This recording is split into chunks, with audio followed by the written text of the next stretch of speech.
Assalamualaikum warahmatullahi wabarakatuh.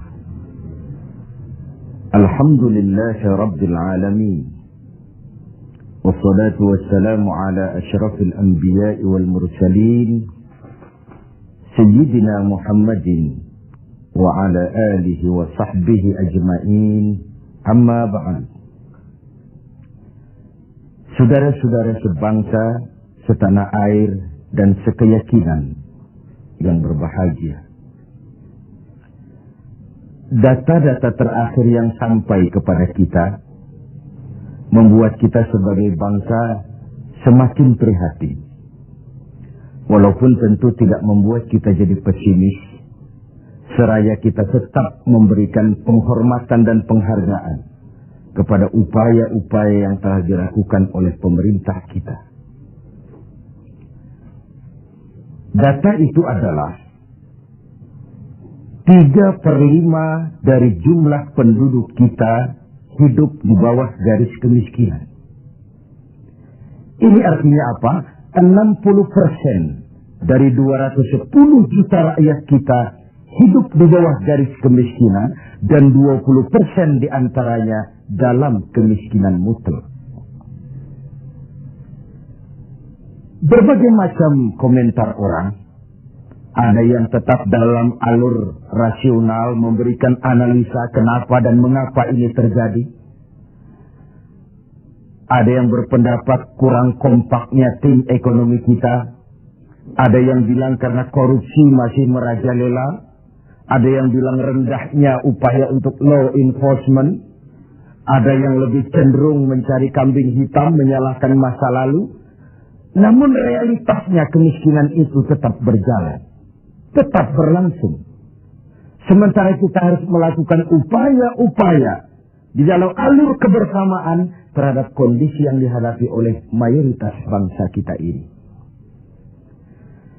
Pada jumpa ini saya ingin menyampaikan sebuah hadis yang diriwayatkan oleh Imam Al-Hakim.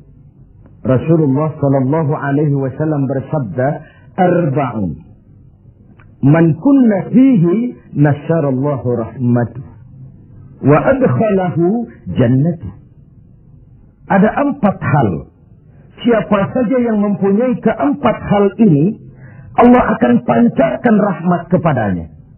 Allah akan pancarkan kasih sayang kepadanya dan dimasukkannya orang itu ke dalam surga.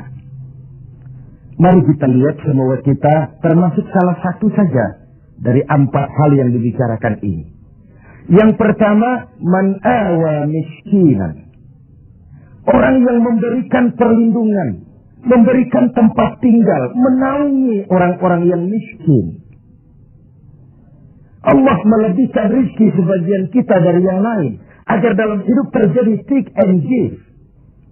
Karena bagaimanapun kita ini saling memerlukan. Tidak ada orang hebat yang bisa hidup sendirian. Betapa dan siapapun kita memerlukan yang lain. 60% rakyat kita hidup di bawah garis kemiskinan dan bukan mereka punya mau. Padahal subhanallah, kita diberikan negara yang begini kaya, hijau, ranau, subur, makmur. Bumi kita mengandung gas, batu bara, minyak, laut kita kaya, hutan kita kaya. Negara kita kaya dan penduduk kita miskin. What's wrong? Tapi pertanyaan ini bisa mengundang berbagai macam polemik. Oleh karena itu, saya ingin mengetuk hati kita semua. Allah akan memancarkan rahmatnya kepada orang-orang yang santun, berpihak kepada orang-orang miskin. Hukum sering tidak berpihak kepada kemiskinan. Kebenaran sering tidak berpihak kepada kemiskinan. Sehingga dengan demikian, tersudutlah dia di pojok-pojok kehidupan. Padahal ini masalah kita bersama. Sementara Rasul dengan tegas memperingatkan, Wallahu fi aunil abdi, madama al-abdu fi auni akhi. Allah akan selalu menolong seorang hamba, selama hamba itu masih mau menolong saudaranya.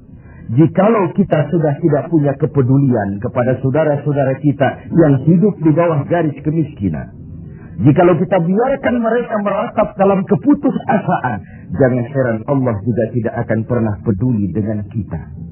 Sementara kemalangan apa yang lebih besar dalam hidup ini, kalau Allah sudah tidak mau peduli dengan kita lagi. Rumah-rumah singgah tetap diperlukan. Pemandangan sehari-hari kita lihat anak-anak kita dalam usia sekolah terpaksa harus berjemur panas terik, terguyur hujan, tidur di tepi-tepi jalan oleh karena tekanan kehidupan, oleh karena sulitnya lapangan pekerjaan, oleh karena kemiskinan-kemiskinan yang dialami. Dan itu semua menjadi tanggung jawab kita untuk berbagi dalam kondisi yang seperti ini. Saudara-saudara sebangsa, setanah air, dan seiman yang tercinta. Dengan semangat ini, boleh jadi baju di rumah kita sudah tidak ada artinya. Tetapi ketika kita berikan kepada mereka, akan jadi besar artinya buat mereka. Sementara di rumah kita sendiri, kita sudah hampir lupa ada baju itu. Tidak tersentuh sama sekali. Beratkah kita memberikan sesuatu yang di tangan kita sudah tidak begitu berarti, sementara akan jadi pengarti yang paling besar bagi orang lain. Satu sisi ada orang sakit perut karena kekenyangan, sisi lain orang merintih karena kelaparan. Tidak bisakah kita menyisihkan sebagian saja supaya kita tidak berlebihan dan tetap sehat, sementara yang lain juga tetap tidak merintih kelaparan karena kekurangan makan? Kemiskinan merupakan musuh kita yang paling utama. Dan biang keladinya adalah belum stabilnya perekonomian kita. Penyebabnya bisa bermacam-macam. Karena kurang kompaknya tim ekonomi kita, iya. Karena warisan hutang, iya juga. Baik hutang pemerintah maupun hutang swasta.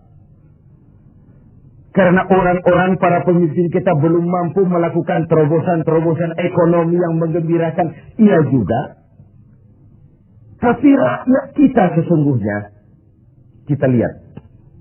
Di lintasan pintu kereta, itu kadang-kadang penjaga pintu juga, kereta masih di mana-mana, pintu sudah ditutup. Panjang sekali antrian itu. Terbes sopir-sopir keringetan. Setengah jam nunggu kereta mau lewat. Ketika lewat keretanya memang 11 gerbong. Panjang sekali. Si sopir truk, si sopir bus, si kenek yang kekeringatan itu. Pantas saja lama kita menunggu sampai keringetan. Keretanya yang lewat panjang betul. Ada kepuasan batin. Sebaliknya bayangkan. Sudah setengah jam nunggu, keringetan, kepanasan, haus, mencekik leher. Antrian mobil panjang di lintasan pintu kereta. Begitu lewat, yang lewat ini cuma lokomotif. Nyumpah kenek-kenek ke sopir sialan. Dikira apa setengah jam kita nunggu, cuma begitu yang mau lewat. Ini artinya apa? Secara psikologis, rakyat kita ini mau menunggu. Rakyat kita ini mau berkorban. Rakyat kita ini mau memberikan apa yang mereka bisa untuk sesuatu yang besar, untuk sesuatu yang monumental, untuk sesuatu yang bisa merubah keadaan mereka. Jangan biarkan rakyat kita menunggu dengan kecewa karena begitu lama menunggu yang lewat cuma lokomotif, cuma kepala kereta yang lewat. Mereka merasa penantian setengah jam sia-sia, pengorbanan peras keringat, haus mencekik leher. Jadi konyol ketika yang lewat cuma sebuah lokomotif. Begitulah. Kadang kita masih terkontaminasi oleh pola lama. Sebagian dari pemimpin kita masih memandang bahwa jabatan itu fasilitas dan kekuasaan. Lebih celaka lagi bahwa jabatan adalah jalan pintas untuk menuju kaya. Merasa giliran. Kemarin kan giliran kamu, sekarang giliran saya. Sepanjang jabatan masih dianggap sebagai fasilitas dan kekuasaan, apalagi jalan pintas untuk menuju kaya, itu rampok. Negara sedang sakit. Ini musim kerja bakti. Pesta sudah selesai. Ini saatnya kita cuci piring. Kita Dalam artian seluruh komponen bangsa. Ya birokratnya, ya teknokratnya, ya ekonomnya, ya agamawannya, ya politisinya. Semua kita. Ini merupakan tanggung jawab kita secara bersama-sama. Man awa miskinan. Orang yang santun kepada orang-orang yang miskin. Memberikan tempat bernaung, tempat tinggal. Mendidik, memberikan kesempatan pendidikan kepada anak-anak mereka. Sehingga anak-anak itu, yang juga anak-anak kita, punya hak menatap hari esok dengan pasti. Punya hak menggantungkan harapan dan cita-cita. Seperti juga anak-anak lain punya harapan dan punya cita-cita. Marilah kita semua menyadari, hidup ini sebuah putaran menunggu giliran. Dan jabatan adalah amanah. Sementara menyia-nyiakan amanah adalah khianat. Lebih jauh dari itu, agama mengajarkan apapun yang kita miliki dalam hidup ini sebuah titipan. Harta, titipan. Jabatan, titipan. Ilmu pengetahuan, titipan. Kalau titipan harus disikapi dengan dua. Pertama, titipan harus dijaga baik-baik. Masa ada orang datang ke rumah saya, Pak, saya titip mobil sebentar. Oh, silakan. Saat mobil diambil, kacanya pecah, bempernya penyok, robannya kempes, knalpotnya hilang, marah yang punya. Saya cuma titip, kenapa tidak dijaga baik-baik? Begitulah Allah menitipkan jabatan kepada kita. Saat nanti diambil jabatan itu berlumur korupsi, berlumur kezaliman, tipu daya, trik, rekayasa. Tentu marah yang menitip. Kau harus bertanggung jawab. Ini kan titipan. Kenapa tidak dijaga baik-baik? Harta titipan. Malahan, kalau saudara diberikan ilmu, pertanyaan akhirat cuma satu. Ilmumu kau amalkan untuk apa? Diberikan kita usia yang panjang, pertanyaan akhirat juga cuma satu. Usiamu kau habiskan di mana?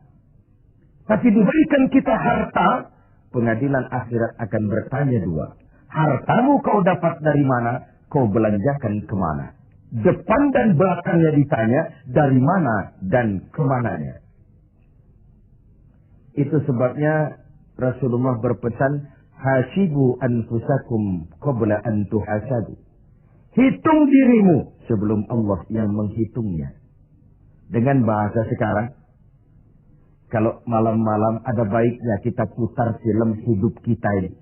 Sejak Acil balik sampai sekarang, lihat adegan-adegan yang pernah kita lakukan.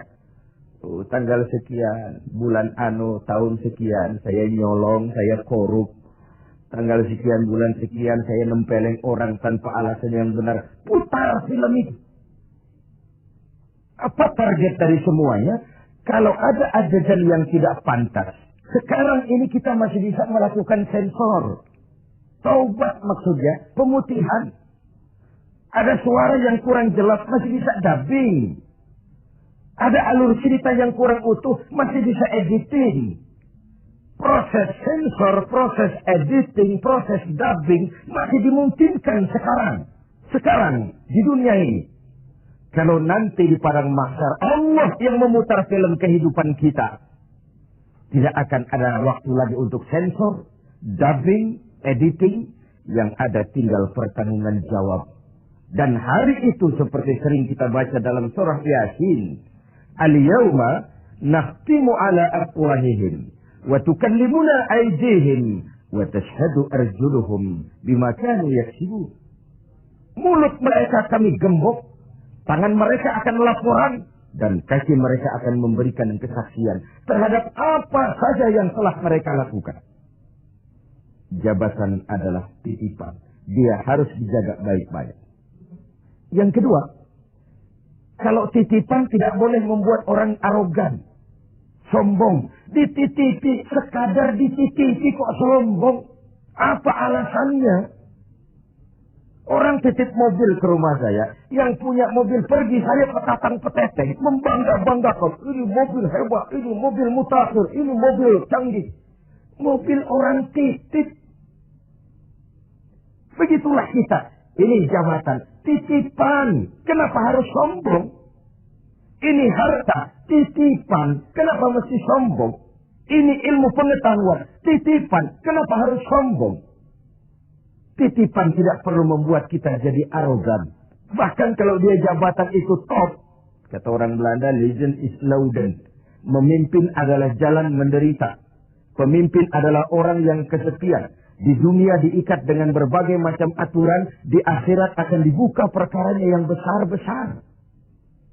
Kesepian karena pada dasarnya pemimpin mengorbankan privasinya. Bahkan keluarganya. Seorang presiden, seorang wakil presiden tidak punya anak, tidak punya ibu, tidak punya bapak, tidak punya paman. Yang punya paman itu pribadinya.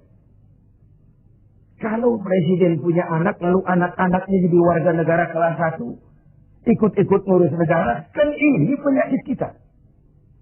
Biarkan pemimpin sebagai pemimpin.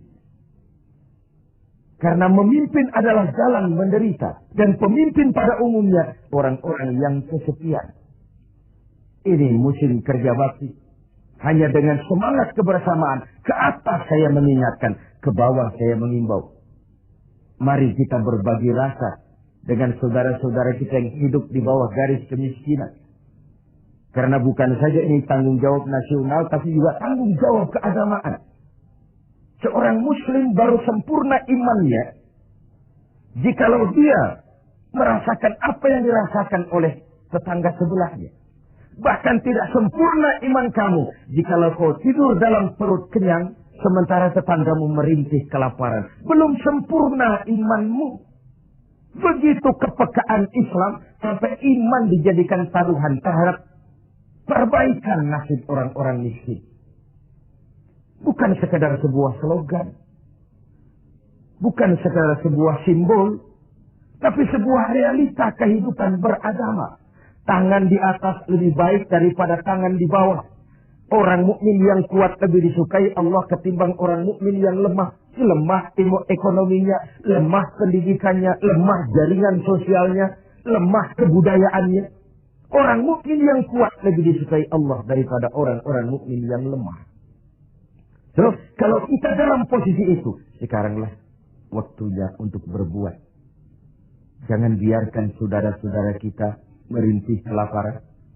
Anak-anak dalam usia sekolah terpaksa keleleran di jalan. Atau terpaksa harus kerja di bawah usia. Memang kadang kita berhadapan dengan siklus lingkaran setan. Pendapatan rendah. Kenapa? Karena kemampuan rendah. Kemampuan rendah kenapa? Karena pendidikan rendah. Pendidikan rendah kenapa? Karena kurang gizi. Kurang gizi kenapa? Karena biaya hidup tinggi. Biaya hidup tinggi kenapa? Karena pendapatan rendah.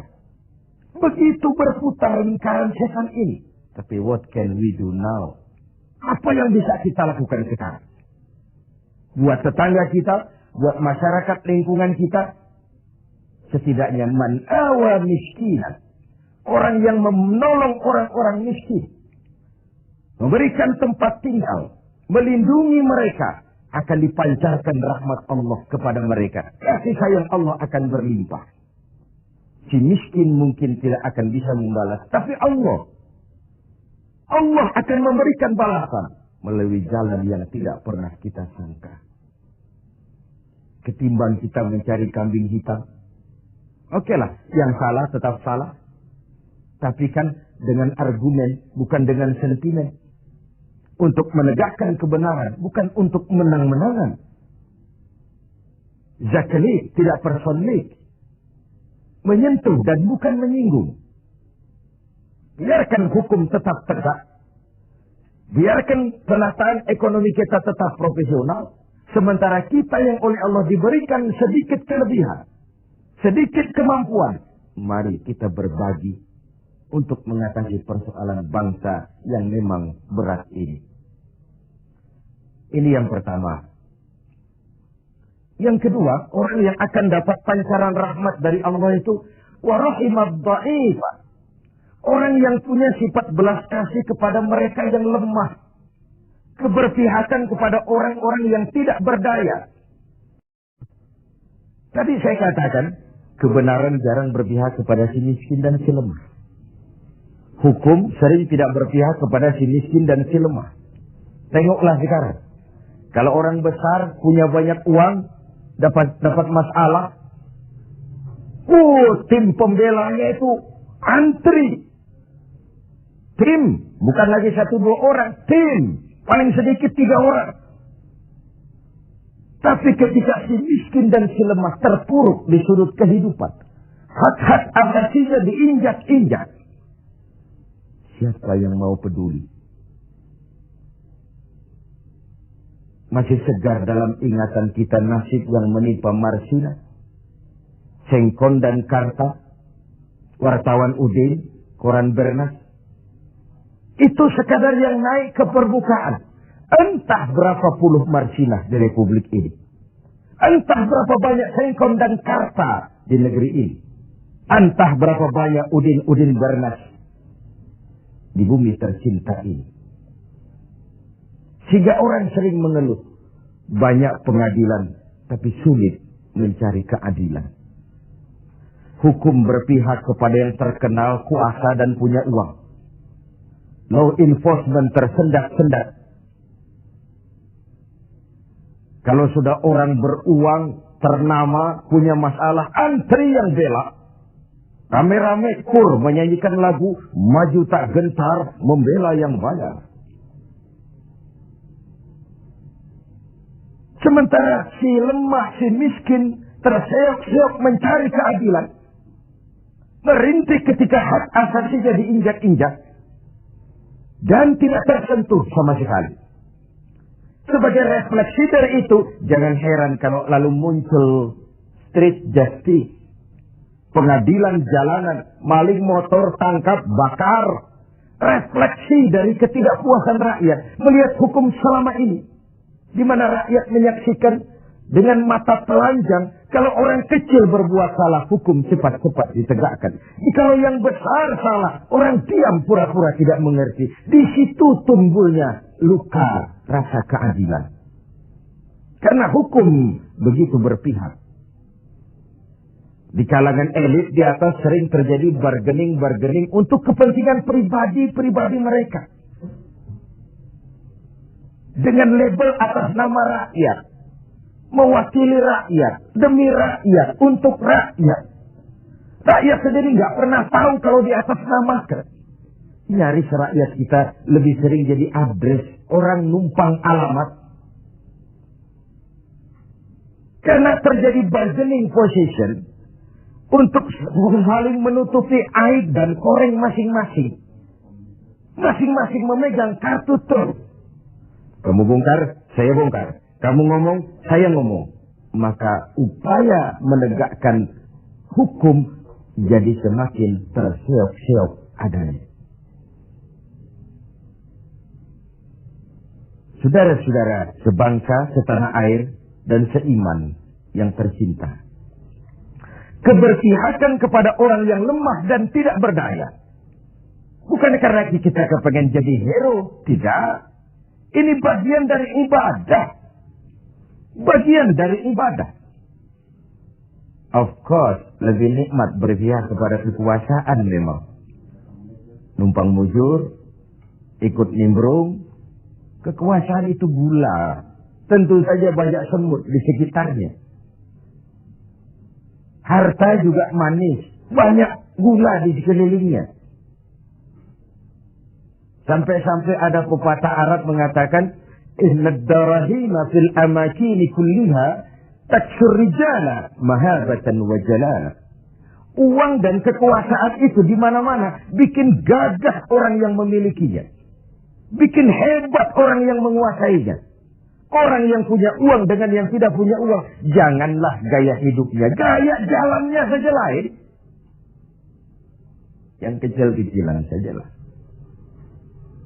Teman-teman kita yang kerja di bangunan itu, buruh bangunan itu. Kemis sama Sabtu sore, lain jalannya. Sabtu sore pun jalannya gagah. Kenapa? Habis gajian. Tapi kalau Selasa, Kemis, lesu, lelah, letih. Gaya jalannya saja lain. Dan agak nyinyir memang, tapi realitas. Wahia silahun liman arada qitalan. Wahia lisanun liman arada fasahatan. Uang dan kekuasaan adalah senjata yang paling ampuh bagi orang yang mau bertempur. Nuklir bahkan sekalipun bisa nggak bunyi kalau disumpal dengan uang. Apalagi meriam, tank, pistol, semua tidak bunyi kalau disumpal dengan uang. Dia adalah senjata yang paling ampuh bagi orang yang mau maju ke medan perang. Dan lisanun liman arada fasahatan. Lidah yang paling fasih bagi orang yang mau bicara. Bicara dengan menggunakan retorika muter-muter menghanyutkan orang. Masih buntu. Coba uang yang bicara. Lewat semua. Ya secara guyonan. Anak-anak sering bilang. Ada fulus, mulus. Tidak ada fulus, manfus. Pepatah Arab Indonesia. Ada fulus, mulus. Tidak ada fulus, manfus. Apakah harus seperti itu budaya kita? Mau dapat jabatan, setelah pendidikan harus bersaing. Lalu dalam persaingan ini, mana yang paling bisa memberikan semur, dekat sama semar, semur. Logikanya apa? Kalau orang meraih jabatan karena banyak mengeluarkan uang dan berani, tentu dia sudah berhitung. Aha, 3 bulan pun pulang modal. Aha, paling sebentar selesai nih, pulang balik modal lah. Sudah ada hitung-hitungan matematikanya. Kalau ini yang terjadi, orang naik meroleh jabatan karena banyak mengeluarkan uang, maka hal pertama yang dia lakukan setelah menjabat ialah bagaimana pulang modal. Setelah pulang modal, bagaimana cari untung. Pengabdian nomor 19. Rakyat nomor 26. Saya pakai modal besar kok ini. Dipandangnya lah jabatan sebagai jalan pintas untuk menuju kaya. Benar kalau Rasulullah mengajarkan jangan berikan jabatan kepada orang yang memintanya. Memintanya pun jangan, apalagi sampai nyogok-nyogok, kasih semir, kasih uang. Karena orang yang meminta mesti punya motivasi, sedangkan jabatan adalah amanah. Menyia-nyiakan amanah merupakan dosa yang amat besar.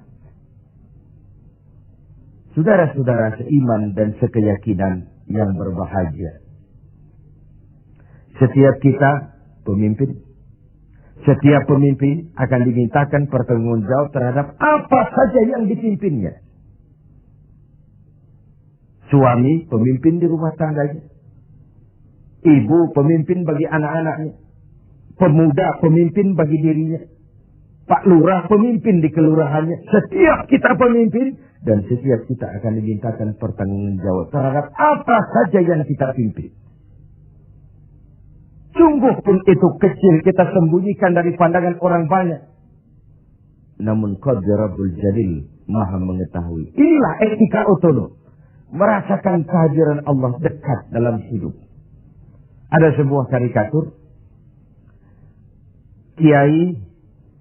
Seorang kiai punya murid santri 40 orang. Dari 40 orang ini ada 1 orang yang mendapat perhatian agak istimewa dari kiainya.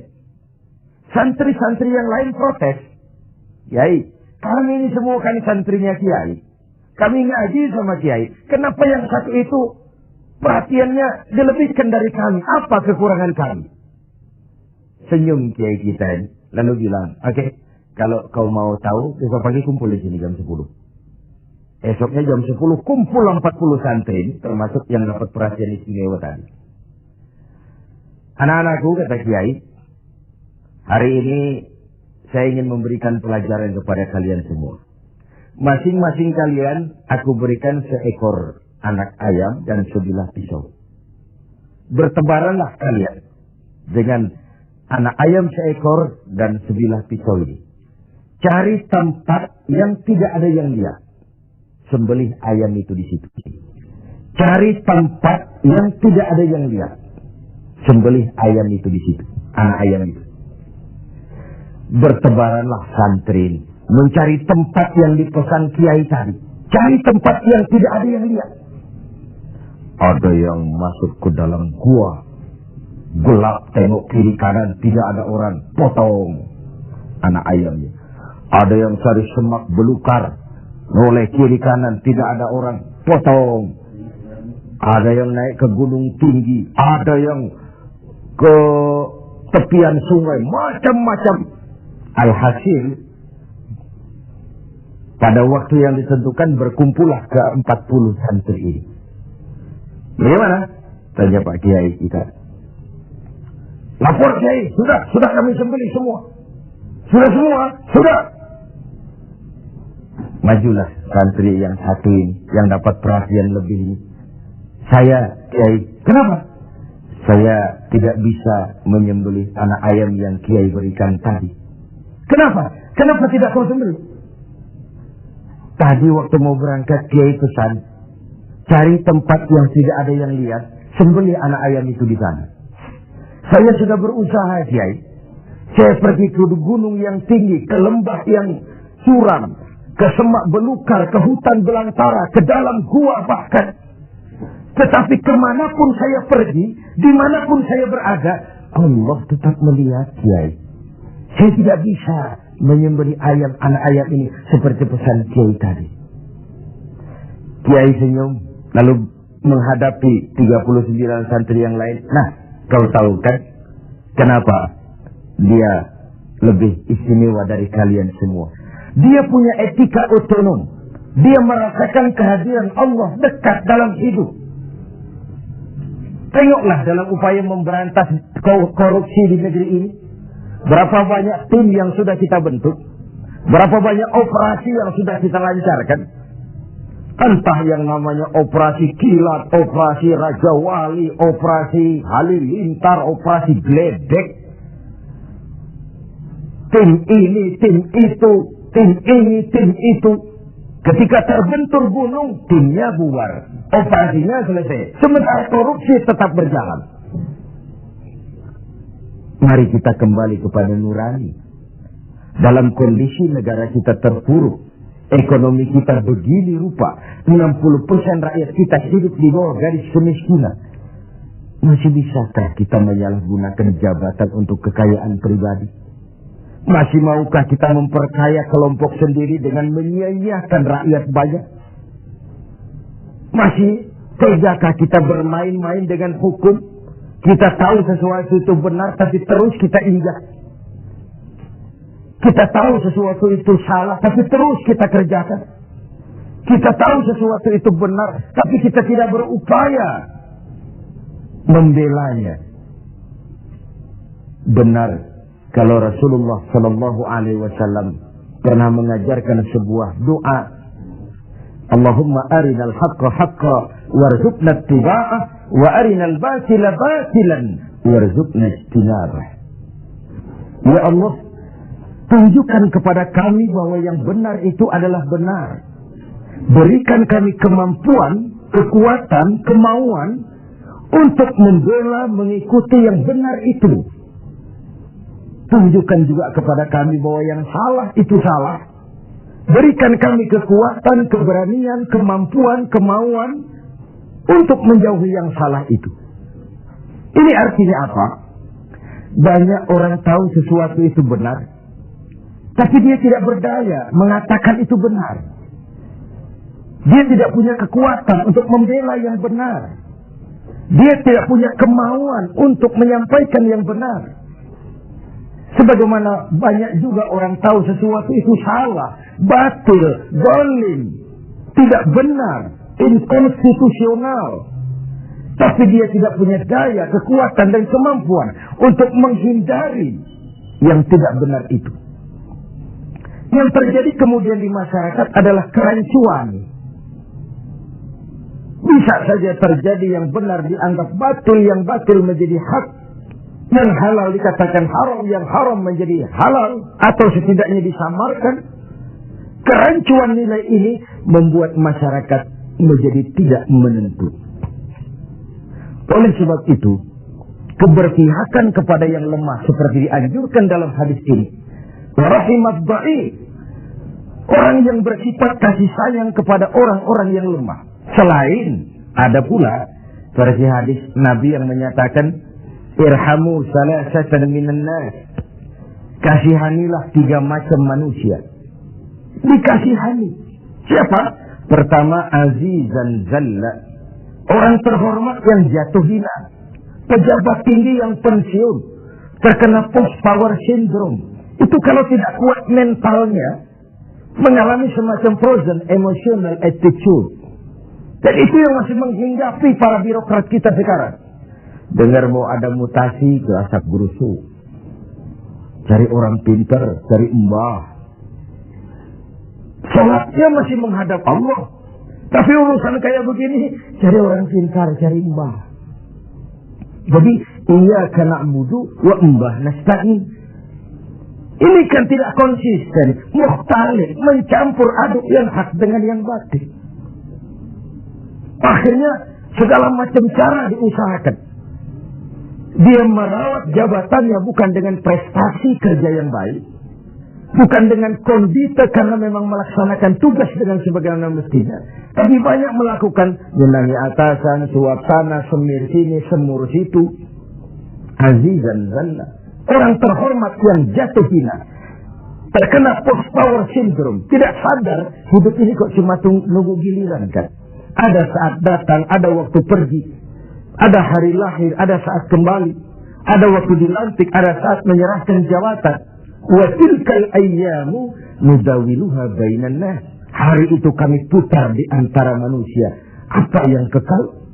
Yang tetap adalah perubahan. Perubahan itulah yang tetap itu. Ini yang pertama.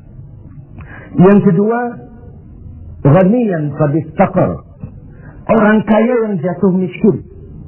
Ini kalau tidak kuat mentalnya bisa gila. Hidup serba ada, sama dengan pejabat tinggi. Datang dihormati, kemana-mana dikawal, tiba-tiba pensiun, nongkrong di warung Tegal, nggak ada yang negor. Kalau tidak kuat mentalnya, dia bisa sableng. Orang kaya yang jatuh miskin, biasa hidup serba ada, serba mewah, serba uang. Tahu-tahu dihadapkan oleh kenyataan dia tidak punya apa-apa. Dia bukan apa-apa. Itulah sebabnya kalimat inna lillahi wa inna ilaihi raji'un bukan sebuah ucapan sekadar saat kita menghadapi musibah. Itu kesadaran batin yang paling tinggi dari seorang muslim. Segalanya datang dari Allah, segalanya akan kembali kepada Allah. Kalau satu saat saya harus melepaskan jabatan yang saya senangi, kenapa harus berat? Bukankah ketika terlahir dahulu tidak ada jabatan yang saya bawa? Kalau saya harus melepaskan harta yang saya miliki, kenapa saya harus berat? Bukankah ketika terlahir ke dunia ini tidak sesen pun uang yang saya bawa? Inna lillah, segalanya dari Allah, segalanya akan kembali juga kepada Allah. Kesadaran moral yang paling tinggi, segalanya dari Allah, segalanya akan kembali kepada Allah. Lalu orang ketiga yang perlu dikasihani kata Nabi, faqihan yal'abu bihil juhal, ahli fikih, ahli hukum, ngerti syariat, tapi dipermainkan oleh orang bodoh yang kebetulan punya uang dan kekuasaan. Dan uang serta kekuasaan itulah yang jadi sponsor. Tolong carikan dalil supaya ini kelihatannya halal. Paling tidak haram-haram dikit lah. Sibuklah si ahli fikih buka kitab, carikan dalil untuk menghalalkan yang haram itu. Tolong carikan alasan supaya ini boleh. Sibuk menurunkan kitab untuk memberikan legitimasi terhadap kebatilan. Orang ahli fikih yang dipermainkan oleh orang bodoh yang punya uang dan kekuasaan. Inilah realitas. Sehingga benar kalau Nabi mengatakan sebaik-baik umara adalah yang mendekati ulama. Sejelek-jelek ulama yang mendekati umara. Kalau Umar mendekati ulama, tendensinya apa? Mau minta proyek sama kiai. Tentu tidak, paling minta didoakan, minta yang baik-baik. Tapi kalau Umar membebek, mendekat, menjilat kepada ulama, menjilat, mendekat, membebek kepada Umar, tentu ada something, ada sesuatu.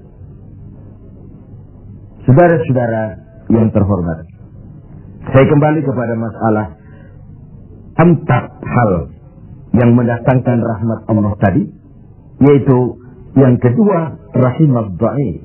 Orang yang bersifat belas kasih kepada orang-orang yang lemah, keberpihakan kepada rakyat. Ini yang diperlukan sekarang. Ini akan menumbuhkan trust, kepercayaan. Kita bicara soal kesulitan ekonomi, ini kan masalah yang sudah mendunia. Bukan cuma Indonesia, tapi tetangga-tetangga kita sudah hampir sembuh semua. Malaysia sudah sembuh. Thailand sudah sembuh, Filipina sembuh, bahkan Korea lebih menakjubkan. Bukan saja sembuh, tapi dia sudah tidak sangkut paut lagi dengan negara donornya, IMF. Sudah diselesaikan hutangnya. Apa yang dilakukan Korea? Membangun semangat kebersamaan. Rakyatnya mengumpulkan emas sekian ton. Pemerintah mengeluarkan obligasi. Kok mau rakyat mengumpulkan emas? Itu tadi. Masih ingat? Sopir truk, sopir bus, kenek-kenek nunggu setengah jam dilintasan pintu kereta. Kalau lokomotifnya yang panjang lewat, ada kepuasan batin. Pas rakyat percaya kepada pemimpinnya. Ini yang perlu ditumbuh kembangkan. Sudah terkumpullah emas sekian ton. Lalu Korea menghidupkan yang namanya home industry. Tulang punggung perekonomian tetap koperasi yang bersifat kerakyatan. Dan dia berhasil bangkit dari kesulitan ekonomi. Rasa kepercayaan itu penting. Karena rakyat merasa pemimpinnya adalah bagian dari mereka. Ini yang Rasulullah saja dituntun oleh Al-Quran. Qul innama ana basyarum mislukum. Katakan kepada mereka Muhammad, aku manusia seperti kau. Seperti kalian semua. Apa artinya ini? Jangan menempatkan dirimu di atas yang lain. Jangan pemimpin mendatangi rakyat sebagai sosok penguasa, sebagai sosok malaikat, sebagai sosok sinterklas. Datanglah kepada rakyat sebagai bagian daripada rakyat itu sendiri. Saya tertarik dengan ungkapan Presiden Republik Rakyat Cina pada saat dilantik. Apa katanya? Berikan kepada saya 100 peti mati. Yang 99 akan saya gunakan untuk koruptor di negeri ini. Yang 1 akan saya pakai sendiri kalau kamu lihat saya tidak benar. Sebuah ungkapan yang menampilkan kesungguhan dan keteladanan. Siapkan 100 peti mati. Yang 99 untuk para koruptor di negeri ini. Yang 1 akan saya pakai sendiri kalau kamu lihat saya tidak benar. Sebuah negeri Cina yang nyaris ateis, komunis, mempunyai landasan moral yang begitu tinggi untuk memberantas korupsi, menciptakan pemerintah yang bersih dan berwibawa. Mengapa kita yang berpancasila, yang sila pertamanya ketuhanan yang Maha Esa, yang kita negara walaupun bukan negara agama tetapi negaranya orang beragama, mengapa kita lalu setengah hati terjebak pada bargaining cuma untuk melembagakan pribadi, kepentingan golongan paling tinggi, tapi tidak menyentuh kepentingan rakyat banyak. Satu hal yang patut kita renungkan. Saudara, kita teruskan kepada hal ketiga yang mendatangkan rahmat dari Allah itu apa? Wa rafiqa bil mamluk. Orang yang bersikap lemah lembut terhadap mamluk, hamba sahaya, mustad'afin, orang-orang yang tidak berdaya. Pembantu-pembantu di rumah kita sering kita anggap sebagai pembantu. Kita ora pati ngowong ke wong. Tidak memandang orang itu sebagai orang. Bukan sebagai anggota keluarga, tapi pure pembantu. Padahal dicucinya pakaian kita, dimasaknya makanan kita, dijaganya keamanan di rumah kita, di lapnya lantai rumah kita, tidak dia mengeluh walau gaji kecil, hidup lebih banyak kurangnya daripada cukupnya. Yang dimaui dari hadis ini adalah keberpihakan kepada mustad'afin, golongan yang lemah, golongan yang tidak berdaya.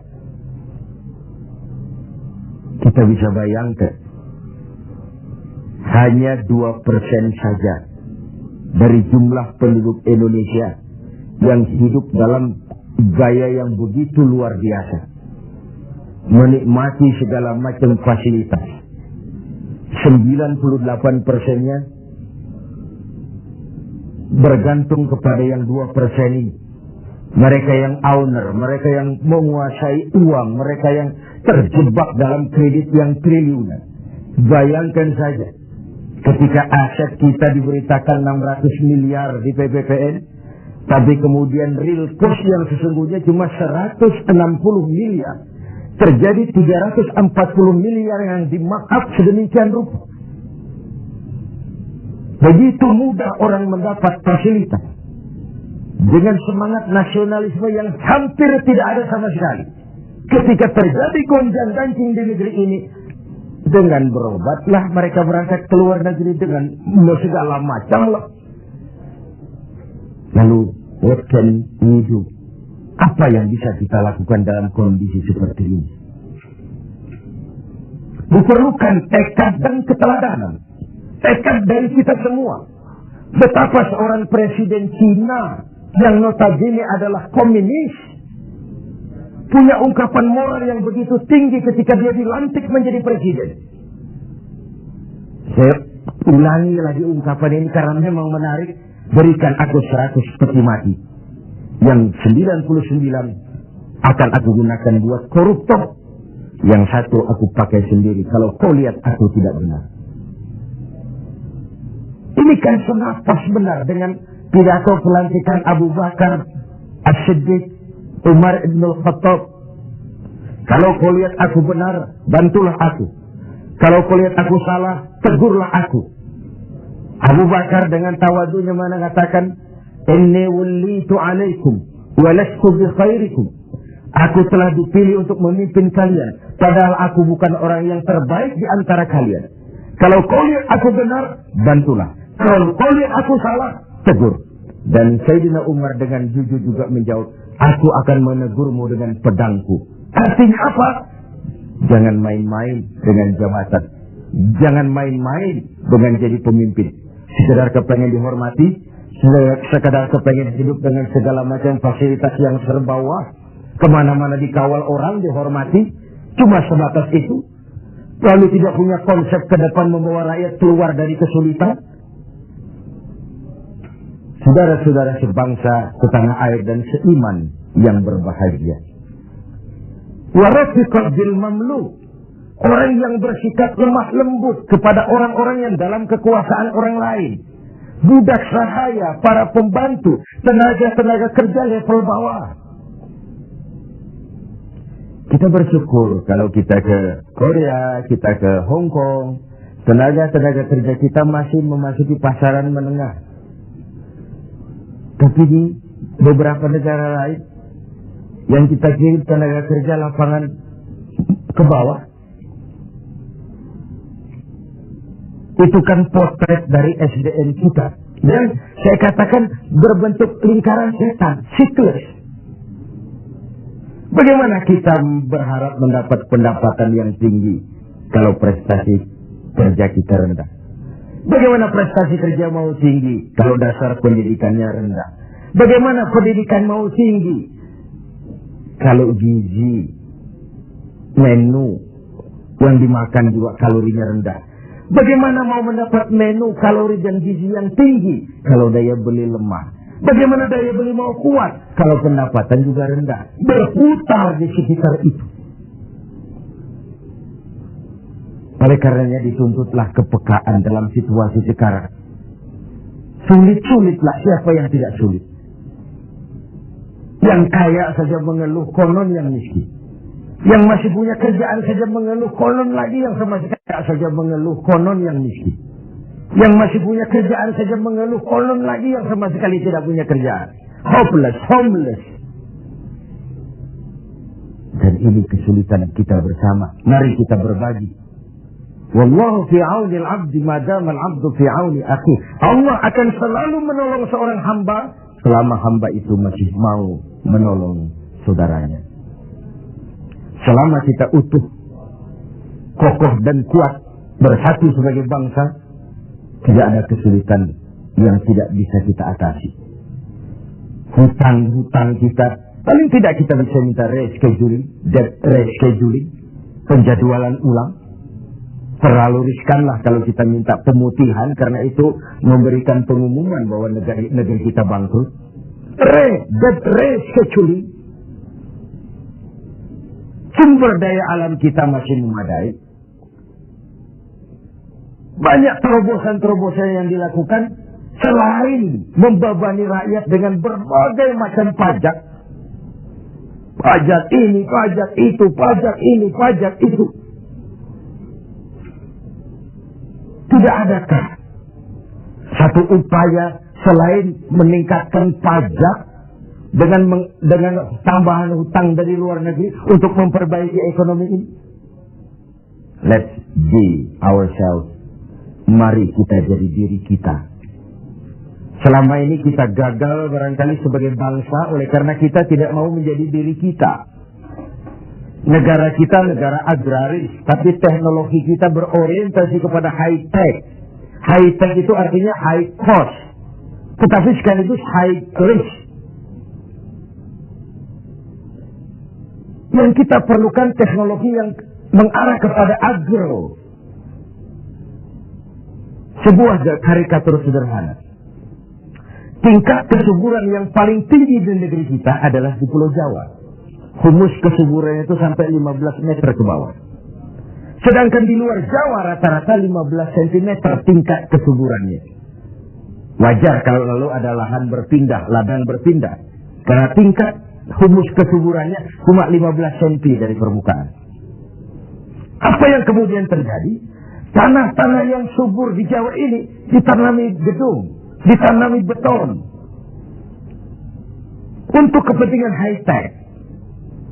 Lalu sawah kita buatlah di Kalimantan Tengah, lahan 1 juta hektar, tanahnya gambut, proyek gagal total, triliunan uang menguap.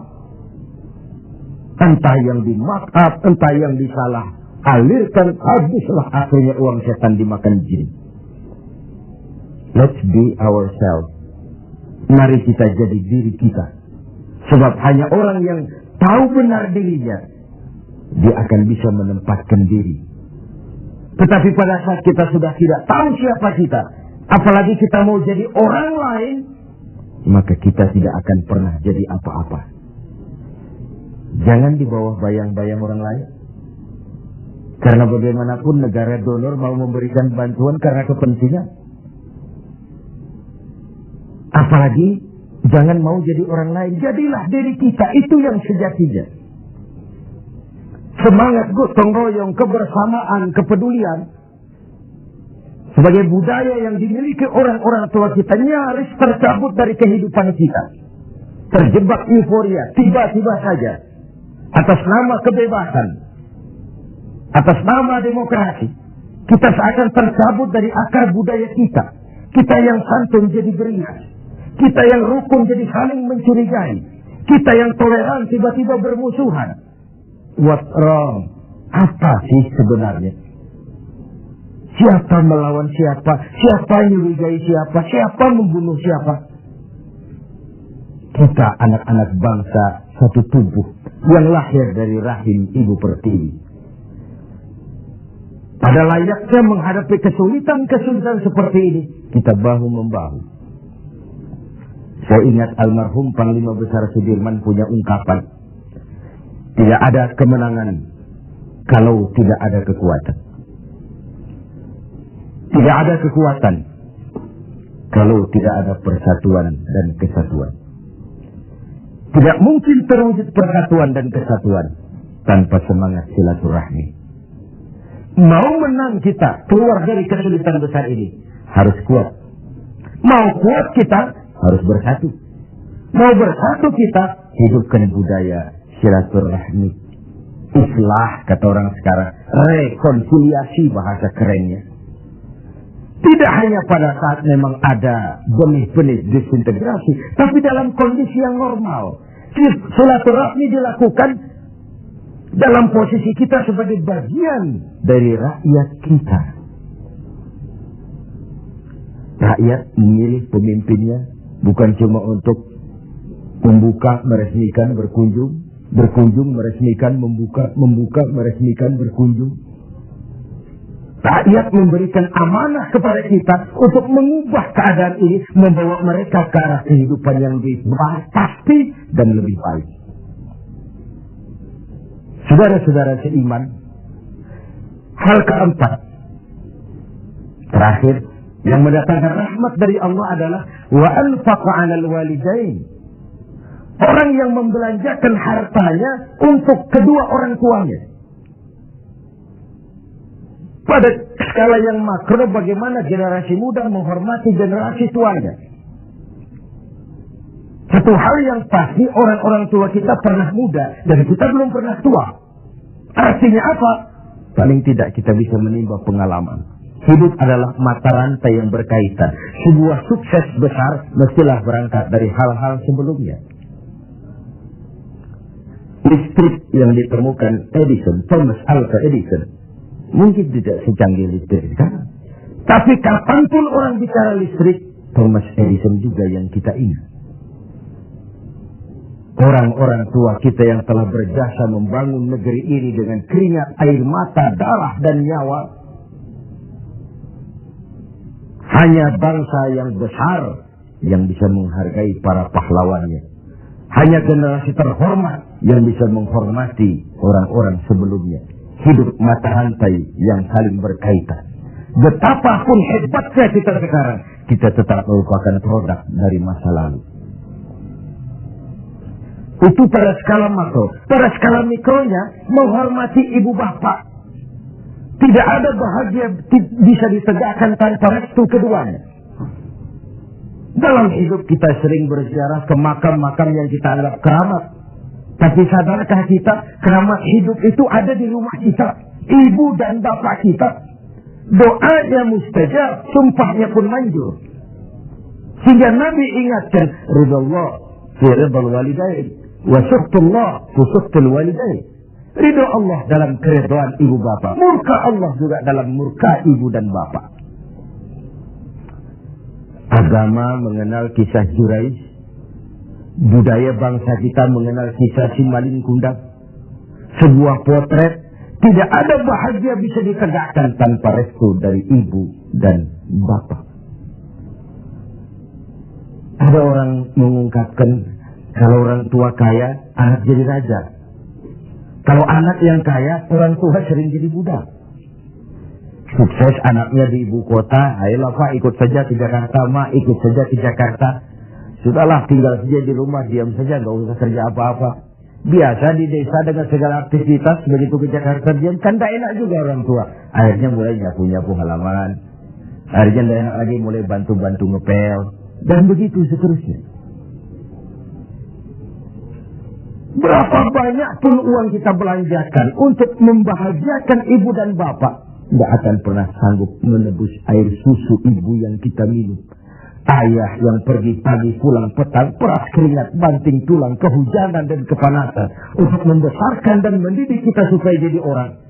Sering setelah jadi orang, lupa kacang akan kulitnya. Saudara-saudara sebangsa dan setanah air yang berbahagia. Mudah-mudahan 4 hal yang saya sampaikan pada hadis yang diriwayatkan oleh Al-Hakim ini menjadi sumbangan moral untuk lebih meningkatkan kepedulian dan ikut andil dalam memberikan solusi bagi bangsa dan negara tercinta ini. Jumpa lagi di lain kesempatan. Usikum wa nafsi bitaqwallah. Wassalamualaikum warahmatullahi wabarakatuh.